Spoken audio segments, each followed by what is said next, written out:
It's 11 p.m. on a Tuesday. You have work tomorrow. You should be asleep. Instead, you're lying in bed, scrolling YouTube, looking for nothing in particular. Then you see it.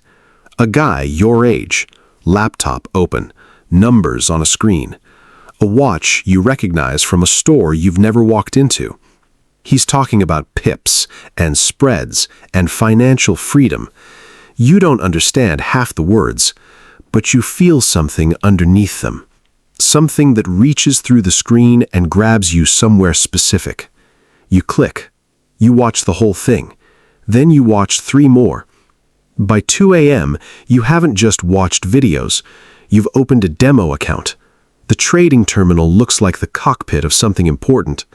Red and green candles flickering, numbers jumping in real time. A whole world that has apparently been running without you. You hit buy on UR/USD just to see what happens.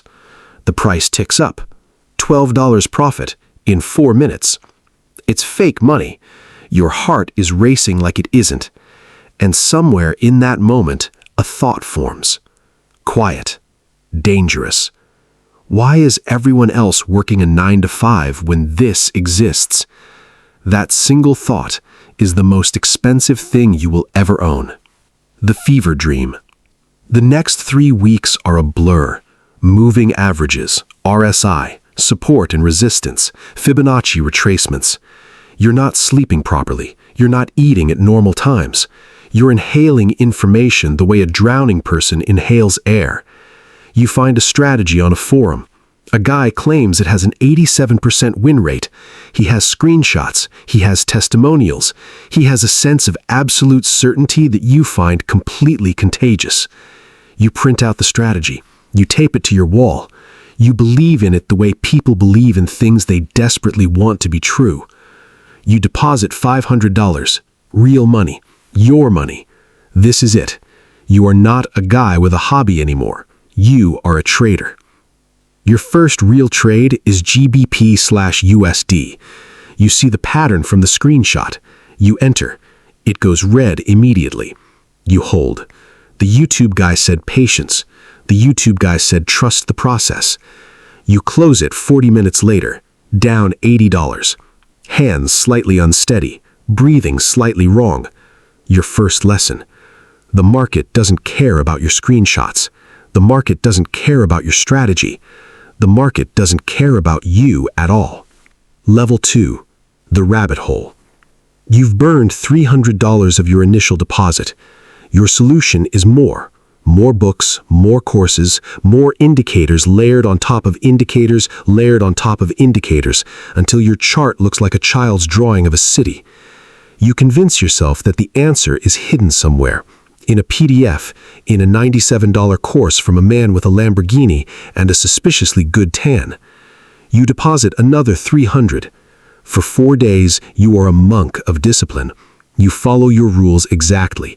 You are systematic. You are rigorous. You are proud of yourself. On the 5th day, you see a setup that isn't in your plan, but it looks perfect. It looks so perfect that breaking your rules feels less like a mistake and more like an insight. You risk 5% of the account. It vanishes in 22 minutes. You don't record that trade in your journal because your journal is for learning, and this was just bad luck. That's what you tell yourself. The cycle begins. Discipline, impulse, loss, regret. Discipline, impulse, loss, regret. You think it's a psychology problem. You try meditation, you try journaling, you try waking up earlier and eating better and exercising more.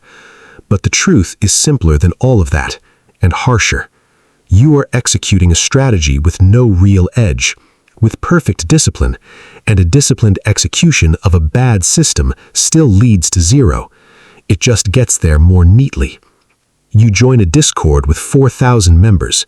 You follow a signal provider who is right 55% of the time. You cannot tell if that's skill or a coin flip. After 8 months of this, you are down $800 in total deposits. You call it tuition. You're right, but you aren't learning what you think you are. Level 3, the exhaustion. Around month 10, the fire goes out.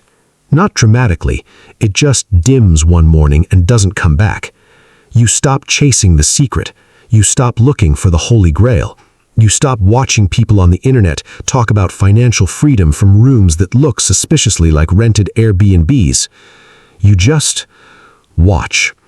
For hours, you sit in front of the charts without placing a single trade, observing. Where does price stall? Where does it accelerate? What happens at certain levels over and over again, regardless of the news and the signals and the strategies? You start building something small, boring. 2 rules, 1 currency pair, 1 specific time window. That's it. You backtest it manually, scrolling through years of price data, marking every setup, recording every outcome. It is not exciting. It does not feel like a Lamborghini. It feels like homework. The result is a 56% win rate with a 1 to 1.5 risk reward. It is the most unglamorous edge in the history of trading. It is a spreadsheet, not a dream. The first month you trade it, you finish up 6%. You took 11 trades. 9 followed the rules. Those 9 made money. The 2 gut feel trades were losers. You sit with that information for a long time. You realize something that nobody in the YouTube thumbnails ever told you. Not trading is a harder skill than trading. Waiting is a harder skill than clicking. You close the Discord. The noise is no longer information. It is distraction wearing information's clothes. Your account reaches $1,800. For the first time since you started this, you don't feel like a gambler. Level 4, the weight of scale. 6 months of consistency. Not perfection, consistency. Losing weeks, a 2-week drawdown that made you question everything, including your own judgment and your life choices, and whether you should just go back to whatever you were doing before all of this. But the system held. You add capital. Total account, $5,000. Now the math changes. A 6% month is $300. Real money. Money you can feel. A $200 loss is no longer a number on a screen. It's a punch right in the center of your chest.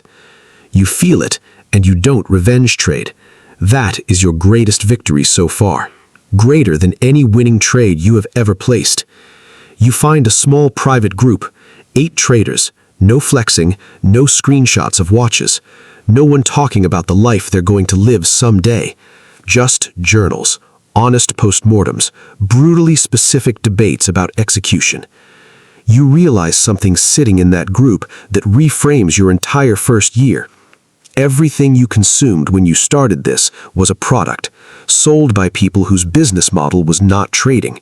Their business model was selling the idea of trading to people who desperately wanted it to be true. You were not a student. You were the customer. Now you are the operator. By month 18, you are managing $12,000. You return 7%, $840 from your laptop. It feels fragile. You keep waiting for it to stop working. You keep waiting for the world to notice that you are somehow getting away with this. But the system just keeps ticking. Quiet, consistent, yours. Level 5, the loneliness of expertise. You are managing $80,000 now. Some of it yours, some of it belongs to 3 people who watched your track record for 6 months and decided to trust it. You have signed contracts, profit splits, drawdown limits. For the first time in your trading life, someone else's money is on the line. That changes something in you at a molecular level. You stop drinking, not because anyone told you to, because your own data showed you a direct correlation between 2 glasses of wine on a Sunday night and degraded decision quality on Monday morning. You start sleeping exactly 8 hours. You exercise daily, not for wellness, for performance. You're optimizing yourself the same way you optimized the system. You stop talking about trading at social events. When people ask what you do, you try to explain it once. You watch their eyes. You never try again. Is it like gambling? They ask. Kind of, you say, and you smile, and you change the subject. The loneliness of expertise is a price you did not see coming. Nobody warned you about it. The more you know about this specific thing, the fewer people you can actually talk to about it. You have 3 years of living expenses in cash outside the market. The market is for growth. The savings are for peace of mind.